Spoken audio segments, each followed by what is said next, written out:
Welcome back to my channel. ఈరోజు video మనం హ్యాండ్ని బ్లౌజ్కి జాయింట్ చేయడం అండి.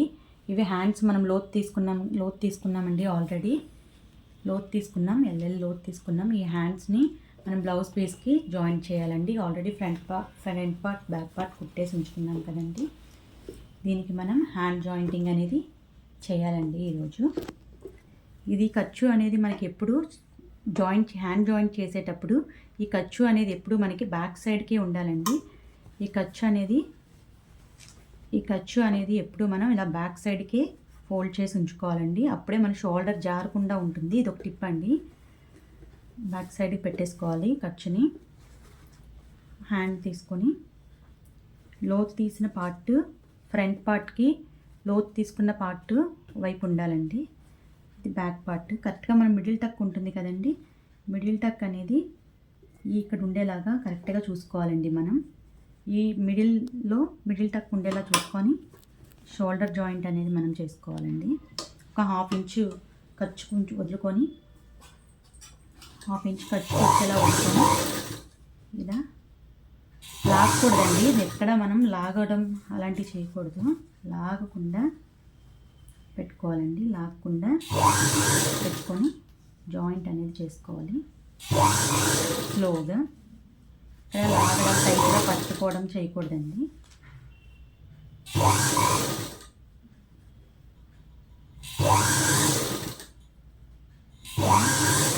హ్యాండ్ అనేది లాగకుండా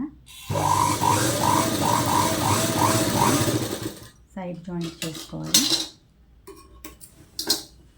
ఇప్పుడు మనం దీన్ని రివర్స్ తిప్పి ఉల్టా చేసుకొని జాగ్రత్తగా మళ్ళీ ఈ మెయిన్ టక్ ఉంది కదండి బ్యాక్ సైడ్ది, ఇక్కడి నుంచి నీడిల్ దింపుకుంటూ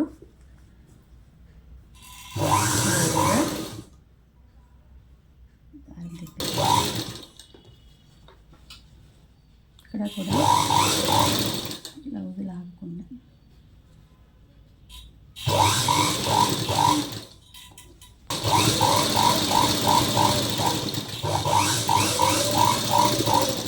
డబుల్ స్టిచ్ కుట్టు మీదే కుట్టు పడేలాగా డబుల్ స్టిచ్ వేసుకోవాలండి.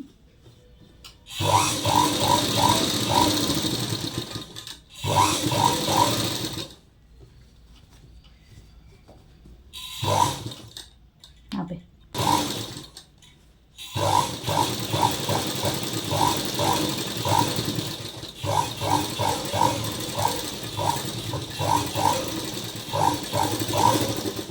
జాయింట్ అనేది హ్యాండ్కి జాయింట్ అనేది ఈ రకంగా చేసుకోవాలండి. చూడండి ఎంత నీట్గా వచ్చిందో. ఎక్కడ నీట్గా వస్తుంది. కూడా ఒకవైపు మనం జాయింట్ చేసుకున్నాం కదండి. రెండో వైపు కూడా ఈ ఖర్చు అనేది బ్యాక్ సైడ్కి ఉండేలా పెట్టుకోవాలండి. అప్పుడే మనకి షోల్డర్ అనేది జారదు. ఈ షోల్డర్ ఖర్చు అనేది బ్యాక్ సైడ్కి పెట్టేసుకొని ఇందాకలాగే మళ్ళీ మనం ఈ మిడిల్ టక్ అనేది ఈ మిడిల్ జాయింట్ దగ్గర షోల్డర్ జాయింట్ దగ్గర సెట్ చేసుకొని ఇందాక ఏ విధంగా అయితే అవతల వైపు హ్యాండ్ జాయింట్ చేసామో యువతల కూడా అదే రకంగా జాయింట్ అనేది చేసుకోవాలండి. కుట్టు అనేది వేసుకోవాలి. వైపులా హ్యాండ్ జాయింటింగ్ అనేది ఈ విధంగా చేసుకోవాలండి. సరే ఎక్కడ ఉగ్గులు రాకుండా నీట్గా వస్తాయండి. ఇలాగా ఈ రకంగా హ్యాండ్ జాయింట్ అనేది చేసుకోవాలి. Thank you for watching.